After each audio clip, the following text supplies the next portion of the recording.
Halo semua, selamat datang di channel saya adalah Stroke Survivor. Hari ini saya mau menjelaskan ke teman-teman tentang perkembangan otot. Ya, teman-teman, otot ini eh, otot adalah bagian dari tubuh yang sangat berpengaruh untuk gerak. Ya, untuk gerakan-gerakan itu sangat membutuhkan otot. Ya, jadi teman-teman yang sering bertanya, aduh berat, aduh susah, lemes, aduh nggak kuat. Nah itu karena sebenarnya bukan karena nggak mampu, tapi memang karena ototnya mengecil, ya. Jadi otot tubuh manusia itu unik. Otot itu akan berkembang jika dipakai setiap hari. Nah, jadi kalau ototnya nggak dipakai, otomatis otot itu akan mengecil. Ini biologi manusia secara umum. Jadi bukan karena stroke sebenarnya, tapi teman-teman karena waktu kita kena stroke, jadi kita cukup lama tidak bergerak, otomatis otot-otot mengecil. Nah, karena otot-otot itu mengecil, bagaimana caranya kita bikin kuat otot itu? Nah, ini yang saya mau sharing informasinya, ya. Jadi tubuh manusia ini unik. Otot ini kalau penjelasan secara medis atau ilmiahnya banyak ya, biar bisa dicari. Jadi saya mau berusaha menjelaskan dengan pemahaman orang awam, ya. Jadi kalau memang otot ini kalau kita pakai, ya, itu harus dipakai rutin. Sebenarnya kayak kita, contohnya kita manusia itu, kenapa otot kakinya kuat? Karena balik kita bahas masalah kaki dan untuk jalan, ya. Kenapa otot manusia itu kakinya kuat? Karena dia menggunakan otot kaki itu setiap hari untuk jalan, ya. Jadi teman-teman, yang kita bicarakan dulu untuk dalam kondisi normal, bukan orang stroke, ya. Kita bicarakan dalam kondisi normal. Teman-teman, manusia itu pada dasarnya sehari aktivitasnya itu tidak lepas dari berdiri dan tidak lepas dari jalan, ya kan? Teman-teman coba lihat sekeliling Anda. Ya kan?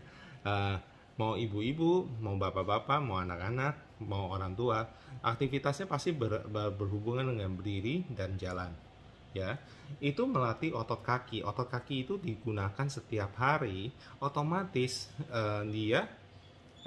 otot itu terus terbentuk. Otot di kakinya terus terbentuk, dan dimana karena dipakai setiap hari, akhirnya otot itu jadi kuat. Nah, jadi di saat itu teman-teman merasa jalan kayak biasa. Maksudnya orang-orang itu jalan ya biasa, nggak merasa itu beban. Tapi orang itu, coba orang sehat itu, kalau dia istirahat, benar-benar istirahat, dalam arti tidak bergerak, tiduran aja, nggak usah lama-lama, 2 hari, ya gitu, dia bangun kakinya lemes. Kenapa? Karena tidak digunakan selama 2 hari.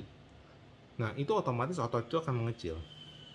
Jadi di dalam tubuh manusia tuh otot itu sangat unik, dan otot itu sangat sangat sensitif terhadap kegiatan kita. Kalau kegiatan kita lakukan banyak, tubuh kita akan otomatis menyesuaikan dengan kebutuhan kita. Nah, kebutuhan kita ini dilihat dari kegiatan kita sehari-hari. Jadi kalau kegiatan kita sehari-hari banyak jalan, tubuh akan merasa oke, saya hari ini ternyata nih kegiatannya rutinnya adalah jalannya banyak. Artinya otot kaki harus diperkuat, harus ditambah. Nah, jadi saat kita jalan banyak, kita capek kan, pasti kita capek nih, udah capek malam kita tidur. Nah, saat kita tidur, tubuh kita tuh bekerja, ya, bekerja. Oh, ini ternyata nih jalannya banyak nih, artinya ini ototnya kurang, ototnya kan banyak yang capek ya, capek, stres, nyocotan. Itu sebenarnya kalau kategori stres itu ya sebenarnya kategorinya itu ototnya luka, ada retak-retak atau gimana gitu. Nah, saat kita tidur, ya kan, itu tubuh mulai tuh memperbaiki otot-otot yang pegel-pegel itu, yang sakit-sakit itu. Nah, itu diperbaiki dan ditambah Karena dia merasa kebutuhan tenaga otot di kaki itu kurang. Nah, tapi kalau tidak capek, kita tidak ada rasa capek, ya kan? Kita tidak akan ditambah ototnya ya, karena merasa ototnya masih cukup. Jadi tubuh manusia lucu. Ini tubuh manusia kita nih dia akan memperbaiki otot atau saraf atau apapun di mana yang dibutuhkan. Kalau nggak dibutuhkan ya nggak diperbaiki. Gitu. Saya mau contoh satu lagi ya teman-teman ya. Kalau orang kenapa ada orang kurus, ada orang gemuk, ya kan? Yang paling jelas kelihatan tuh adalah dari geraknya. Orang yang kurus itu pasti geraknya banyak, ya kan? Kegiatannya banyak. Orang yang gemuk pasti banyak duduknya, banyak malesnya. Terlepas dari makannya ya. Jadi kalau kita ngomong makan dalam kondisi porsi yang sama, ya, dua orang dengan porsi yang sama, tapi yang satu banyak duduk dan yang satu banyak gerak, ya, itu akan berbeda. Yang banyak gerak akan lebih kurus, yang banyak duduk itu akan lebih gemuk. Nah, kalau yang lebih gemuk itu massa ototnya itu berkurang, bukan bertambah. Ya, ototnya berkurang karena apa? Dia larinya ke lemak, ya kan? Sedangkan kalau orang-orang yang kurus itu karena dia banyak gerak, makanan yang dimakan itu larinya ke otot. Nah, karena apa? Karena banyak gerak. Dan otot itu terbangun butuh asupan makanan yang bergizi ya, yang gizinya sesuai. Jadi kalau kita makanannya tidak bergizi atau tidak cukup, dia nggak punya bahan baku untuk bikin otot baru. Makanya pola makan, pola hidup dan istirahatnya ini saling mempengaruhi, ya. Jadi kalau makanan kita makannya cuma sedikit, kita geraknya banyak, tidurnya kurang, akhirnya badan kita makin solak, bukan makin baik, ya. Nah, ini yang kadang teman-teman kita sekarang masuk ke daerah stroke-nya nih. Nah, teman-teman semua yang stroke itu selalu ngomong, aduh berat, aduh susah, aduh nggak kuat, ya. Karena berat, karena susah, karena nggak kuat, akhirnya dia nggak mau melakukan gerakan-gerakan yang seharusnya. Ya, contohnya tadi berdiri, jalan, ya. Nggak kuat, baru jalan 5 menit udah kecapean, maunya duduk. Oke, ya nggak apa-apa, karena di saat itu kemampuannya memang hanya 5 menit, ya. Tapi jangan gara-gara mampu 5 menit jalannya cuma sehari 2 kali. Itu artinya kurang, sangat kurang, ya. Kayak berdiri, teman-teman, yang terutama saya mau membicarakan ini ke teman-teman yang belum bisa jalan, ya. Mereka hanya bisa bahkan yang belum bisa berdiri, ya. Nah, saya mau berdiri itu harus menggunakan 2 kaki, bukan kaki yang sehat, tapi dua-duanya, ya. Balik ke video untuk yang berdiri ada di channel saya. Nah, jadi kalau kaki yang sehat menopang, ini kaki sehat ya. Kalau kaki yang sehat menopang, kaki yang lemah tidak menopang, akhirnya yang terbentuk otot baru itu adalah di kaki yang sehat. Sedangkan kaki yang lemah karena tidak bekerja, tubuh kita merasa, oh dia udah cukup kok ototnya, nggak perlu ditambah, gitu loh. Karena kaki yang sehat kerja terus, kerjanya berlebihan, artinya otot di sini harus ditambah. Nah, itulah kenapa harus berdirinya yang benar, ya. Supaya apa? Supaya otot di kaki yang lemah ini jadinya menambah. Kalau nambah, ototnya kan makin lama makin kuat otot kaki lemahnya. Kalau makin kuat artinya makin bisa seimbang, akhirnya bisa jalan. Nah, dalam hal ini kaki yang lemah ini harus dilatih, dan dilatihnya harus rutin. Karena otot-otot ini yang tadi penjelasan di depan itu melihat kebiasaan kita. Jadi contoh kayak gini ya, teman-teman, ada orang yang badannya besar, maksudnya besar dalam arti berotot, tiap hari ngangkat besi, ya, bodybuilder. Begitu dia nggak melakukan latihan rutin, ya, otot itu akan mengecil, ya, otot dia akan mengecil, akan jadi beda. Apalagi kalau makanannya sama, porsi makanannya nggak berubah,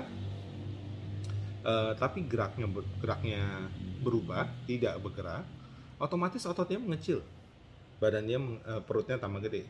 Itu udah pasti reaksinya seperti itu. Jadi kalau begitu, itu menandakan bahwa rutinitas itu mempengaruhi otot kita besar apa kecil, kuat atau tidak, itu kan rutinitas, ya. Nah, jadi kita harus bikin kaki yang lemah ini rutinitasnya lebih banyak, bukan melihat berdirinya, tapi kita harus membuat kaki kita yang lemah ini rutinitasnya banyak. Nah, kalau rutinitasnya banyak, maka akan terjadi perkembangan otot, penambahan otot, ya. Nah, jadi kalau kayak gitu, kita harus makin rutin melatih kaki kita yang lemah, ya. Oke. Nah, jadi gimana caranya? Ya, yang tadi saya bilang itu, teman-teman, kalau yang belum bisa jalan, belum bisa berdiri, ya harus diperbanyak berdirinya, ya. Andai kata dan itu harus saya tekankan lagi, berdirinya harus 2 kaki, bukan mengandalkan kaki yang sehat, ya. Jadi misalkan teman-teman nih, saya mau jelaskan ke teman-teman yang masih belum bisa berdiri, ya. Kita berdiri dengan pegangan, bisa dengan pegangan walker, bisa pegangan bangku atau pegangan lemari atau gimana. Nah, saat kita berdiri, kita awal tentu pegangan karena takut jatuh, ya. Tapi kalau sudah mulai bisa pegangan, udah bisa lepas pegangan, kita coba lepas pegangan. Nah, kita lihat berapa lama kita bisa lepas pegangan. Hitung aja, 10 hitungan, 20 hitungan. Nah, kita lihat, tapi kita harus merasakan kaki yang lemah harus nopang tubuh, jangan hanya kaki yang sehat, ya. Nah, kalau memang saat itu kita udah sakit, kaki yang lemah nggak kuat, ya kita pegangan lagi, ya kan. Nah, ini karena dengan kita lepas pegangan, beban itu akan terasa di 2 kaki, ya. Jadi kalau nggak lepas pegangan, kita pegangan terus, beban itu nggak berasa. Kenapa? Karena beban itu terbagi antara kaki yang sehat dan tangan kita yang nahan, ya, nahan kita untuk berdiri. Nah, jadi waktu berdiri, latihan berdiri, coba lepas pegangan sebentar. Kita andai kata bisa 5 detik, ya 5 detik nggak apa-apa. Kita rutinkan setiap kali latihan 5 detik, 5 detik, 5 detik, 5 detik, nggak masalah. Tapi sehari itu harus dilakukan sebanyak-banyaknya, ya. Saya selalu ambil patokan seperti ini. Orang normal sehari minimal berdiri 3 jam, ya, minimal berdiri 3 jam itu dalam sehari, ya. Jadi kita harus, kalau untuk teman-teman yang masih belum sanggup berdiri, kita harus mentargetkan sehari minimal 1 jam, sepertiga dari orang normal. Menurut saya bukan waktu yang bukan hal yang kelewatan, karena orang normal minimal 3 jam, bahkan ada yang bisa 5 jam, ada yang bisa 8 jam. Nah, kalau kita target awalnya 1 jam saja, dan itu nggak harus sekaligus, bisa pagi jam 8 mulai, jam 8 5 menit, jam 10 5 menit, jam 12 5 menit, jam 2 10 menit, atau gimana, bagaimana seenaknya kalian mengatur. Tapi harus usahakan 1 hari 1 jam, ya. Dengan kalau kita rutin sehari 1 jam, sehari 1 jam, minimal 1 jam, 1 jam, dalam waktu 1 minggu, ya, dalam waktu 1 minggu itu akan terbentuk kekuatan baru, otot baru di kaki yang lemah. Kenapa? Karena karena rutinitas gerakan, rutinitas latihan yang mengasih beban ke kaki yang lemah, itu yang membuat tubuh kita, oh, ternyata rutinitas ini ada tiap hari. Ototnya di sini masih kurang, ya udah kita tambahin otot di sini. Nah, itu proses yang tidak bisa yang kita dapatkan dalam waktu 2 hari 3 hari udah itu. Kita harus prosesnya panjang. Nah, jadi kalau misalkan kita latihan rutin seperti itu, hasilnya kita harus jangka panjang, tidak bisa jangka pendek, ya. Terus nanti kita setelah minggu kedua, kita tambah waktunya, lepas tongkatnya, ya. Kita lepas pegangan, bukan lepas tongkat, lepas pegangan. badan berdiri aja tanpa pegangan, kita tambah waktunya. Dengan kita nambah waktunya, tekanannya pasti tekanan terhadap kaki kan nambah. Nah, otomatis nanti pas kita tidur, ototnya nambah lagi. Nah, jadi proses ini yang kita lakukan, yang perlu kita lakukan teman-teman ya, supaya membangun kekuatan otot di tubuh kita. Ya, latihan untuk tangan pun sama. Jadi untuk semua untuk membangun otot semua latihannya sama, yaitu harus kita membuat otot kita bekerja, ya, otot kita bekerja, dan bekerjanya harus membuat otot itu stres. Stres itu dalam arti ya capek, ya kan, capek, ya capeknya bututnya ngilu-ngilu dikit gitu. Nah, kalau nggak gitu, itu tidak ada perbaikan, ya. Kalau tubuh kita tuh gini, tubuh manusia juga lucu. Dia akan memperbaiki yang perlu diperbaiki. Kalau nggak perlu, dia nggak perlu perbaiki, dia nggak bakal bekerja. Nah, kategori perlu dan nggak perlunya ini di mana? Ya kalau kita kecapean, atau maksudnya kita capek, kita ya paksa sedikit, itu baru diperbaiki. Tapi kalau kita gerakannya nyaman, tidak ada capek, nggak berasa nyeri atau gimana, tubuh kita merasa oh itu nggak ada apa-apa kok, sehat-sehat aja, jadi nggak ada yang perlu diperbaiki. Nah, jadi teman-teman jangan jadi alasan aduh sakit, aduh capek, aduh ini, karena emang kita butuh capek dan kita butuh ya sedikit lah, nyeri sedikit lah. Kalau nggak gitu yang tubuh kita nggak memperbaiki. Pernah dengar kan terapi yang orang ditepok-tepok, ya? Kenapa ditepok-tepok? Tujuan tepok-tepok ini apa? Supaya perih, supaya sakit, ya. Ini perih loh, ditepok-tepok ini perih ya. Nah, nanti pas malam kita tidur, tubuh kita memperbaiki nih, yang tadi kita tepok-tepok ini, perih-perih ini. Nah, disitulah terjadi perbaikan otot, ya. Oke, teman-teman, semangat, semoga bermanfaat. Jika ada saran atau ada pertanyaan, silakan di komen.